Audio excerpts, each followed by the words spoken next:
ഇത് മാസ് മോട്ടോഴ്സിൽ നിന്നാണ്. നമ്മുടെ ഹീറോൻ്റെ ഗ്ലാമർ വണ്ടി. അതിൻ്റെ വർക്ക് കംപ്ലീറ്റ് ആയിട്ടുണ്ട്. അതിൻ്റെ വയറിംഗ് കിറ്റുമായി ബന്ധപ്പെട്ട കംപ്ലയിൻ്റ് ആണ്. പിന്നെ അത് കൂടാതെ നമുക്ക് വണ്ടിക്ക് അതിൻ്റെ ഹെഡ്ലൈറ്റിന് വെട്ടക്കുറവിൻ്റെ ഇത് പറഞ്ഞിട്ടുണ്ടായിരുന്നു.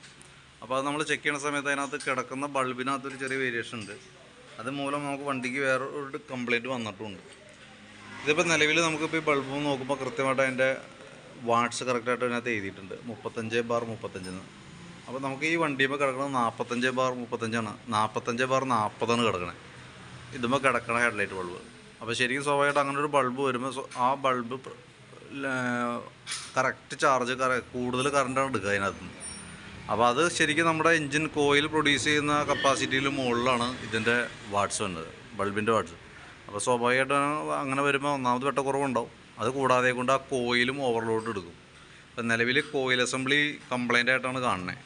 അതിൻ്റെ കാരണം എന്ന് വെച്ചാൽ വേറെ ബൾബ് നമ്മളിപ്പോൾ കമ്പനി ബൾബ് മാറ്റിയിട്ട് നോക്കിയിട്ടും വെട്ടത്തിൽ വേരിയേഷൻ വന്നില്ല.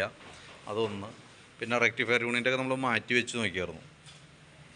ബാറ്ററിയിലേക്ക് നമ്മളിപ്പോൾ ഇതിൽ ഇരിക്കുന്ന ബാറ്ററി 2024 മോഡൽ ബാറ്ററിയാണ്. അപ്പോൾ അതിനകത്തേക്ക് ഫുൾ ചാർജ് ആയതിന് ശേഷം നമ്മൾ വണ്ടി സ്റ്റാർട്ട് ചെയ്ത് വണ്ടിയിൽ നിന്ന് ചാർജ് കയറണം. അത് 13.5 വോൾട്ട് വരെയാണ് വന്നുള്ളൂ. 14 വോൾട്ടിൻ്റെ മുകളിലേക്ക് വന്നാൽ ശരിക്കും 14.5 വോൾട്ടൊക്കെയാണ് സാധാരണ നല്ല ഒരു ചാർജിങ് സിസ്റ്റം എന്ന് പറഞ്ഞാൽ. ഓൾറെഡി അങ്ങനെ ഒരു കംപ്ലയിൻറ്റ് ഉണ്ട് വണ്ടിക്ക് കേട്ടോ.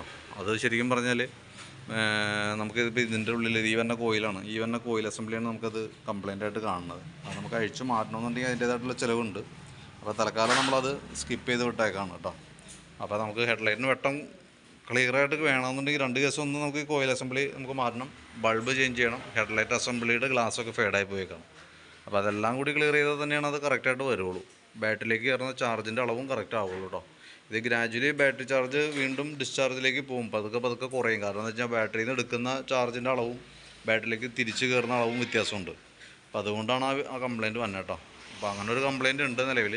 ഓക്കെ, ബാക്കിത്തെ വർക്ക് കംപ്ലീറ്റ് ആയിട്ടുണ്ട്. അപ്പോൾ അതിൻ്റെ ഡീറ്റെയിൽസ് ഞാൻ വാട്സപ്പിലേക്ക് ഇട്ടേക്കാം. ബില്ലും കാര്യങ്ങളൊക്കെ വാട്സപ്പിൽ തരാം കേട്ടോ.